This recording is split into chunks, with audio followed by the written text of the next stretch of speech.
جس نے گھر میں یہ ماحول بنا کے رکھا ہے، مسجد کے اندر کوئی پنکھا چلا دے اس کی ایسی تیسی، کسی کے فون کی بیل بج گئی اس کی شامت آ گئی، ہر جگہ پر اس نے کلمہ حق کے نام پر ایک بڑا انجیکشن رکھا ہوا ہے۔ وہ پنڈا چنا اسی ویکھیا مجھاں نو جڑا ٹیکا لائی دا نا، وہ عام ٹیکا نہیں ہوندا، ایک انجیکشن ہوتا ہے نا ویکسین کا، بریک سا، یہ انسولین وغیرہ پتہ ہی نہیں چلتا، وہ ایسے ہی لگا لیتے ہیں۔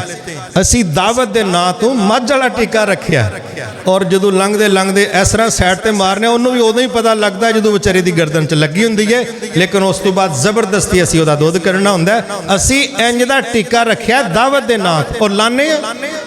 اور پھر ساڑھے کو بڑا سونا جا جملہ ہوندہ ہے ماشاءاللہ، اے حق کے پائی چبڑا ہی چبڑا ہے، تیرا حق کلے دے کنڈیاں والا ہے۔ لوگوں نے شر کو کس طریقے سے بیان کر دیا، لوگوں نے شرک کو کس طریقے سے بیان کر دیا، بدعات کو، خرافات کو، لبرلزم کو، نیشنلزم کو، کیپٹلزم کو، سوشلزم کو کس طریقے سے لوگوں نے بیان کیا کہ ملکوں کے ملک ان کی جولی میں گر گئے، ملکوں کے ملک سرنڈر کر گئے۔ نظام روس کا ہے، پورا پاکستان متاثر ہوا کھڑا، یہ 70 کی دہائی میں دیکھیں۔ نظام کفار کے، مسلمان اندر سے کھوکھلے، زندگی انہاں دی ہوئی ہے۔ اونج ماشاءاللہ 7 وری مسیتے آ کے نماز پڑھے گا تے ہر صورت فاتحہ جو کہے گا یا اللہ انہاں دے راہ تے نہ چلائیں۔ ایک عیسائی دوسرا یہودی، ان کے راہ پر نہ چلانا۔ یہ بات ہو رہی ہے با وضو ہو کے مسجد میں، اور جو ہی یہاں سے باہر نکلے گا پھر کہے گا کہ پاکستان چ کچھ بھی نہیں، میں تے اپنے سارے منڈے آسٹریلیا کلن لگا، اتھے تے جنت الفردوس ہے نا، تے ضرور کر لیں۔ زندگی تو ان کی ہے، معیار زندگی تو ان کا ہے، کیونکہ ہم نے جب معیار یہ بنا لیا تھا کہ ہمارے پاس سوائے معاشی سٹینڈر کے کوئی دوسرا معیار نہیں، نہ عقیدہ ہے، نہ اتباع سنت ہے، نہ ایمان ہے، نہ تواصی بالحق ہے، نہ صبر ہے، نہ شکر ہے، یہ ہمارے نزدیک معیار نہیں تھا۔ ہمارے نزدیک معیار تھا سنگل، کہ لیونگ سٹینڈر کے نام پر گاڑی کس کے گراج میں ہے، کوٹھی کس کی 2 کنال کے اندر ہے، بینک بیلنس کس کا ہے، شہرت کس کی ہے۔ وہ بندہ ترقی کر گیا ہے، وہ میرا رہنما ہے، وہ میرا رول ماڈل ہے، میں اس کے پیچھے کھجل ہوں گا، میں اپنی اولاد کو اس طرف لگاؤں گا، لیکن نماز میں وضو کر کے کہہ رہا ہوں وہ بندے چنگے نہیں۔ اس مخمسے میں، اس دوہری ذہنیت میں ہماری عمریں گزر رہی ہیں۔ واللہ اگر ہمارے سوچنے کے معیار قرآن و سنت ہوتے، آج ہمارے بچے احساس کمتری میں مبتلا نہ ہوتے۔ سیالکوٹی ہیں نا، پڑھے لکھے ہیں ماشاءاللہ، زیادہ آنا جانا بھی باہر ہے، یہ ایک لمبا وقت اپنے بچوں کو سٹوریاں سناتے رہے بل گیٹس کی، پتر ہے دنیا جو سب تو پہلے نمبر تے امیر ہے، پھر ایلون مسک آیا، پھر اس کی سنائی، پھر ایک اور مصیبت آ گئی، پھر چوتھا ایک ہندو آ گیا، اور ہم ان کو کہہ رہے ہیں اے چاروں نے جنہ ورگا دنیا چ مالی لحاظ نہ مضبوط کوئی نہیں، تے بچے آندے نے ابو جی ایدی ہسٹری تے کٹ کے دو، بندہ ویکھی انج امیر کنج ہو سکتا ہے۔ یہ رول ماڈل نے، یہ موٹیویشنل ہے، ان کو دیکھ کے زندگی بدلے، ہم بھی اس لائن پر چلے۔ اور ہمارا قرآن سورۃ العصر پہلی آیت اور چاروں ہی ہندو عیسائی فارغ، فرمایا والعصر، اللہ کہتا ہے میں تو بات ہی قسم اٹھا کے کرنے لگا ہوں، ان الانسان لفی خسر، سیال کوٹیوں ساری دنیا ہی فیل ہے، الا الذین آمنوا، مگر جس کے سینے میں ایمان ہے وہ فیل۔ اور یہ دنیا کے پہلے 4 نمبر پر امیر جو لوگ ہیں، چاروں کے سینے میں ایمان، پھر ان کے پیچھے چلنا ہے کہ کسی اور کے پیچھے چلنا ہے؟ صحابہ صراط الذین انعمت علیہم، یہیں پڑھا تھا، انعام یافتہ ٹیم، انبیاء، صدیقین، صالحین، شہداء، اللہ کہتا ہے یہی انعام یافتہ ہے۔ تو خود ہی تو دعا کرتا ہے ان کے پیچھے چلنا ہے، لیکن ان کے پیچھے چلنے کے لیے دل نہیں مانتا۔ اس کا نقصان یہ نکلا کہ جب ہم خود اپنے اسلام پر اس طرح مطمئن نہ رہے، وہ ایمان جو تذبذب والا ہو یہ اللہ کو قبول،